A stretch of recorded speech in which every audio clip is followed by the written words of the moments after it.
जगभरात विविध ठिकाणी लोकांना वादळाचा चक्रीवादळाचा सामना करावा लागतोय। मात्र पुण्यात नुकताच एक वेगळा अतिशय हैराण करणारा प्रकार पाहायला मिळाला।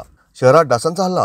हो, हे आमचं नव्हे तर पुणेकरांचं म्हणणं आहे। पुण्यातील मुळा मुठा नदीत वाढलेल्या जलपर्णीमुळे केशवनगर खराडी भागात मच्छरांचं जाळं एवढं वाढलंय की हवेत वादळ आल्यासारखे मच्छर घोंगवत आहेत।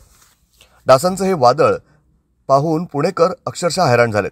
जो तो मान वर करून हवेतले हे वादळ फक्त पाहतच होता। याचा थक्क करणारा व्हिडिओ सोशल मीडियावर शेअर करण्यात आलाय। डासांचं हे चक्रीवादळ केशवनगर खराडी भागात पाहायला मिळालं। या व्हिडिओमध्ये मच्छर डासांची एक संपूर्ण झुंडच्या झुंड एकत्र येऊन उडताना दिसत होते। हे काही भागात कॉमन असू शकतं, पण शहरी भागात असं चित्र फारच कमी दिसतं। हा व्हिडिओ व्हायरल होताच लगेच कारवाई करून सफाई करण्यात आली। मात्र डासांच्या या वादळामुळे पुणेकर प्रचंड हैराण झाले होते। अनेक नागरिकांना त्रास सहन करावा लागला।